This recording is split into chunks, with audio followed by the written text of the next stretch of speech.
आज बताऊंगी protective tissue. अब तक हम क्या पढ़ चुके?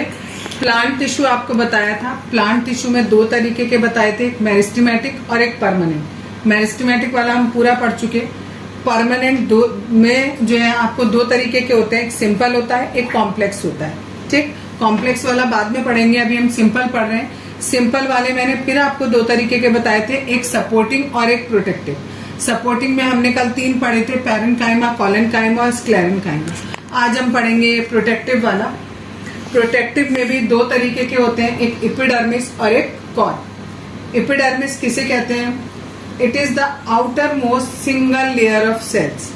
जो भी आपकी चीज है, जो भी आपका ऑब्जेक्ट है, पेड़ है, पेड़ के जो बाहर का, सबसे बाहर का जो सरफेस है, दैट इज कॉल्ड एपिडर्मिस। क्योंकि ये सबसे बाहर का है तो ये क्या करेगा? जितनी भी चीज अंदर होंगी उसको प्रोटेक्ट करेगा। तो it protects the part of the plant. ठीक है। नेक्स्ट है, on aerial part of it often secretes a waxy water resistance layer in protection against loss of water. क्या होता है?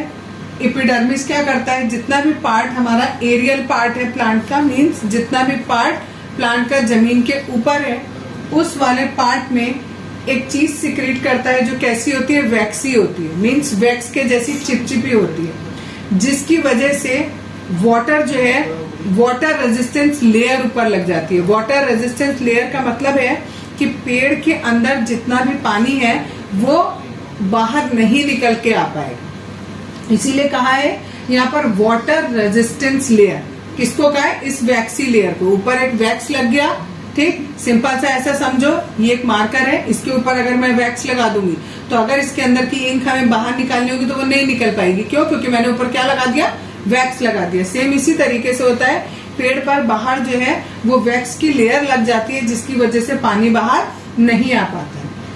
अगली बात इसी के बारे में, it is continuous layer without intercellular space. पेड़ के बाहर पूरे में होती है ये लेयर। ठीक है, ऐसा नहीं होता बीच में स्पेस नहीं होते इस टिश्यू में। ठीक, बाहर का जो पेड़ का बाहर का हिस्सा है, उस पूरे हिस्से पर ये टिश्यू आपको मिलेगा।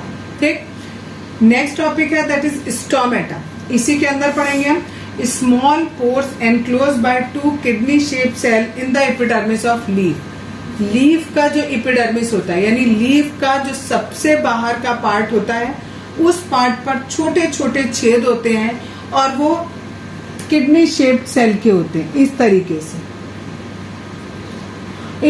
से होते हैं, ऐसे स्टोमेटा होते हैं। ठीक, ये स्टोमेटा दो चीजों में आपकी हेल्प करते हैं। पहला, इन स्टोमेटा के थ्रू जो पेड़ है वो उसमें ऑक्सीजन और कार्बन डाइऑक्साइड का गिव एंड टेक चलता है। ठीक, और दूसरी चीज, उससे ट्रांसपिरेशन होता है। ट्रांसपिरेशन का मतलब होता है जितना भी पेड़ के अंदर एक्स्ट्रा वाटर है वो भाप बन के स्टोमेटा के थ्रू बाहर निकल जाता है। ठीक है, तो ये स्टोमेटा के फंक्शन भी पूछे जाते हैं। दो फंक्शन आपको बताए हैं, एक्सचेंज ऑफ गैसेस में हेल्प करता है और दूसरे ट्रांसपिरेशन में हेल्प करता है।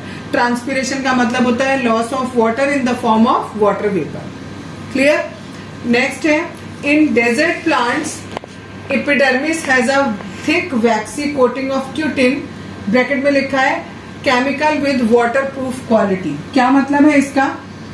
जो डेजर्ट प्लांट होते हैं बच्चों, उनका जो बाहर का सरफेस होता है, क्योंकि डेजर्ट में हमें पता है गर्मी बहुत ज्यादा होती है। ठीक है, अगर पेड़ ने जमीन में से किसी तरह से पानी लिया और वो सारा का सारा ट्रांसपिरेशन के थ्रू बाहर निकल गया तो पेड़ के पास तो कुछ रहेगा ही नहीं।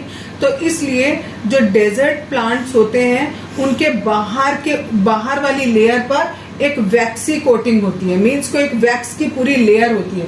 वो कोटिंग जो है वो क्यूटिन की बनी होती है। क्यूटिन एक तरीके का केमिकल होता है जो वाटर प्रूफ है, मीन्स उसमें से पानी भाप बन के बाहर नहीं निकल पाएगा। जस्ट लाइक वैक्स, जैसे मैंने अभी यहाँ बताया था आपको, वैक्स की एक लेयर आ जाती है जिसकी वजह से जितना पानी पेड़ के अंदर है वो पेड़ के अंदर ही रहेगा, चाहे उसके यूज का हो चाहे उसके यूज का ना हो। तो इसलिए डेजर्ट वाले जो प्लांट होते हैं उनमें काफी दिन तक हमें पानी डालने की जरूरत नहीं होती है। जैसे कैक्टस वाला, कैक्टस कहाँ का प्लांट है? डेजर्ट का प्लांट है, उसमें हमें बहुत दिन तक पानी डालने की जरूरत नहीं है। ठीक है, नेक्स्ट पार्ट है ये वाला। अब प्रोटेक्टिव बताए थे आपको एपिडर्मिस और कॉर्क। एपिडर्मिस मैंने आपको बता दिया। नेक्स्ट है कॉर्क। कॉर्क किसका बना होता है? डेड सेल का बना हुआ होता है। बहुत ही कॉम्पैक्टली अरेंज होता है, मीन्स इसके जो सेल्स होते हैं उनके बीच में बिल्कुल भी स्पेस नहीं होता, बिल्कुल चिपके चिपके ऐसे, बिल्कुल भी स्पेस नहीं होता, बहुत ज्यादा कॉम्पैक्टली फिक्स होते हैं। कंटेन वैक्सी सब्सटेंस सुब्रिन, यहाँ पर वैक्सी कोटिंग किस चीज की थी? क्यूटिन की, और यहाँ पर किसकी है? ये सुब्रिन की। ये याद रखना है, एक एक नंबर में क्वेश्चन पूछे जाते हैं, ठीक है, कि कॉर्क में जो वैक्सी कोटिंग होती है वो किस चीज की होती है? सुब्रिन की होती है, जबकि एपिडर्मिस में जो वैक्सी कोटिंग है वो किसकी है? क्यूटिन की है। यहाँ पर cell wall is impermeable, cell wall जो है इम्परमेबल है, मतलब उसमें से ना कोई चीज आएगी बाहर ना कोई चीज जाएगी। डू नॉट हैव प्रोटोप्लाज्म, क्योंकि ये डेड है, सब कुछ डेड सेल से बना है, तो इसमें कोई प्रोटोप्लाज्म नहीं होता है।